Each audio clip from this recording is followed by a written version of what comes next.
Good morning, ladies and gentlemen. It's a beautiful sunny day out here in the Carpathians, and it's about -11. Quite tropical for this time of year. Today's video is something I've been looking forward to doing for some time. And today we're going to be talking about snow camouflage. I'm taking snow camo not from a military perspective, but from a wilderness one. In my case, it's more about wildlife photography than hiding from an enemy. But there are crossovers, and I do believe wilderness experience in harsh winter conditions does cross over quite well into the military field. Obviously, with the military, because you're avoiding detection from humans rather than animals, especially humans with advanced technology, there are some quite major differences. But let's just see this as a sort of a neutral take on snow camouflage based on my own personal experience with snow and forest, and also some observations I've made and some ideas that have sprang to mind over the years. Let's just say for a moment you want to spend some time out in nature, out in the wilderness. What should you be wearing which will reduce your appearance and make you harder to identify as basically a human being? Because it is mandatory here to wear a face mask because of the COVID pandemic, or to wear some form of face covering. Many people use these like neck tubes because the weather's cold, so it doubles as a scarf, and you can also quickly cover your nose and mouth when in public. By choosing a snow camouflage one, it adds a further benefit about breaking up the human face. Your basic level snow camouflage is wearing things that are white or predominantly white. Advanced level camouflage is wearing a full ghillie suit and tree branches, foliage on top, where you basically look like a mound of snow or fallen twigs. That's taking it to another level. On top of silhouette and shape, another major aspect when dealing with a snowy environment is reflection. Now, ordinarily, this doesn't play a major feature in camouflage during summer or spring and autumn. But in winter, there are two factors which work against you. Firstly, the weather itself. It's basically cold and wet. Snow is frozen water. Any prolonged contact against a warm human body, it will melt and revert to water. Secondly, as you can see today, at -11, you've got a completely bright blue sky. The sun is out and it's blindingly bright. I don't know how well the camera will pick this up, but all the snow is reflecting the sun. as it does with moonlight. Lots of, a myriad of crystals all over the snow. And if your snow camouflage is made of a material that reflects light, you're going to stand out. You're going to be a blinding white light in the middle of a snowfield. And this is the paradox with snow camouflage. There are very, very expensive types of camouflage available, mainly for hunters. And these have all different thermal layers, they're waterproof, and they do an excellent job. Some are full body suits. But your standard military camouflage, bizarrely, is made of cotton. Now, anyone who's spent time in the mountains or in the wilderness will know the basic rule that cotton kills, especially in a freezing environment. You don't want cotton anywhere near your body. But this is why military camouflage is not designed to be worn next to the body. It's usually an overlayer that goes on top of what you're already wearing. A good example is the German schneetarn, the poncho, which is basically a heavy duty cotton poncho which goes over you. If it gets wet, you have to dry it.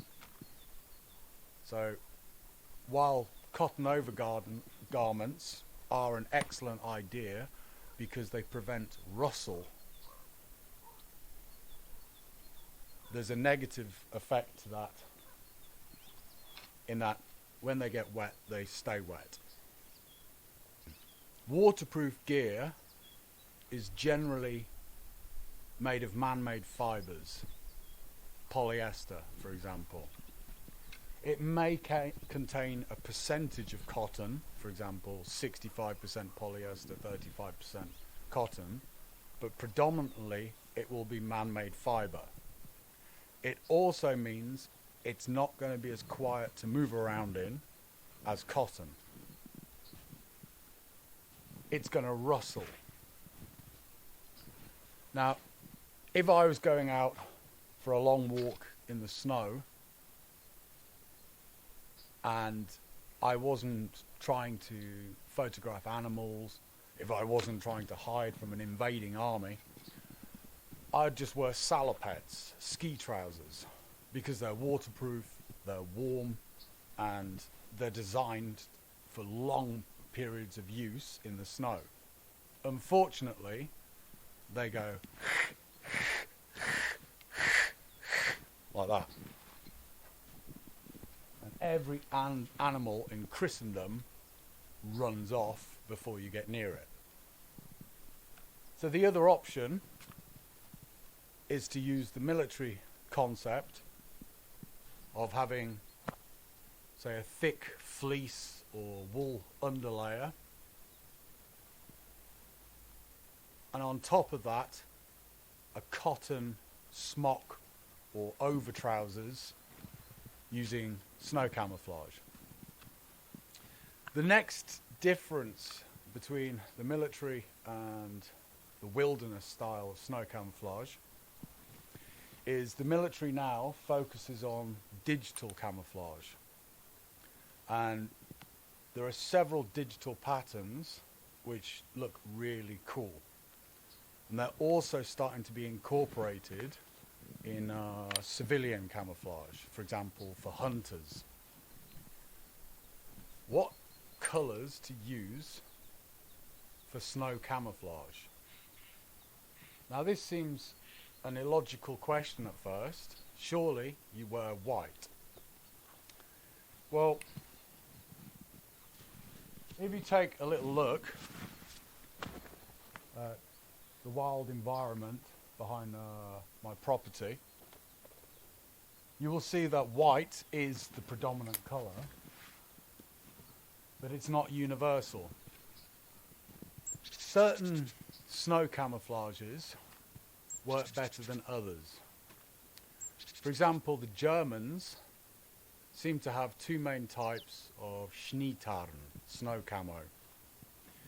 One is based on the old troppitarn, the tropical camo, and it's white with green digitalization and I think some brown, and it looks really cool.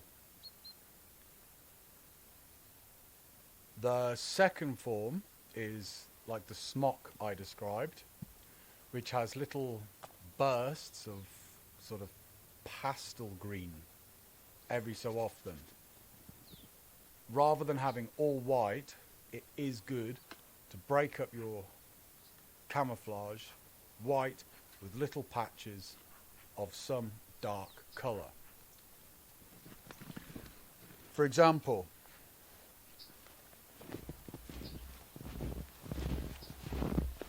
this is a realtree camouflage.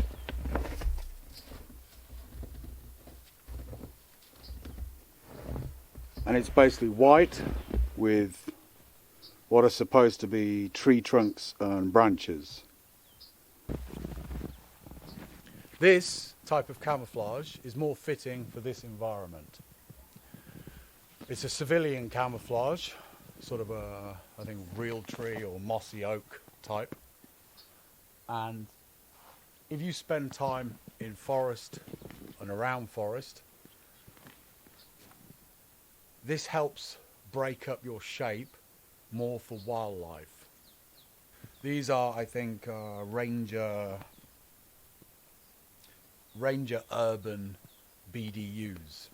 If I'm standing still or even lying down in a forest in the snow, this breaks up my shape for animals. But because it's ripstop cotton, I couldn't wear this alone in this environment. Certain parts of my anatomy would just fall off. So I have to wear a thermal base layer underneath. Another type of camouflage, which I'm rocking today, is again the realtree mossy oak type. And this one, I think, is a hardwood, and it's predominantly yellow and brown with flecks of white. You have your snow layer beneath the waist, and above your layer you have a partial snow layer which reflects the lower branches of your local trees. If you're in a pine or coniferous environment, then this should be much darker green, because pine trees keep their colour. Now, recently I invested in an excellent type of camouflage.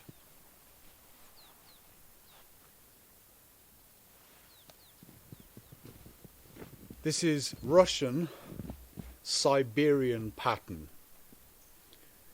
Now, unfortunately, these trousers, which I bought for myself, didn't fit. There's a little problem with the waist area. So my younger boy, thoughtful as he is, skanked them from me for his own swag. Any of you who live in a more desert or rocky environment which does get snow, your colour schemes are going to be completely different. You may even want to look into things like red camo, which is predominantly red, black and white, depending on your rock type, for example in Australia. There is a beige type of urban camo, which is basically, it replaces the grey with beige. And if any of you live in a more Mediterranean environment, you should look into that. Obviously, the main colour still has to be white. But the rest of the colours, the rest of the patterns, how much colour, you know, less is more when it comes to snow camouflage. The rest of it has to fit your local environment. Hopefully, in the comments, you will let me know what you think. Maybe talk about your own personal choices of winter camouflage. Maybe give me some suggestions. As always, please subscribe to my channel. I will be producing lots of videos on lots of topics. Like my videos, and as always, be free.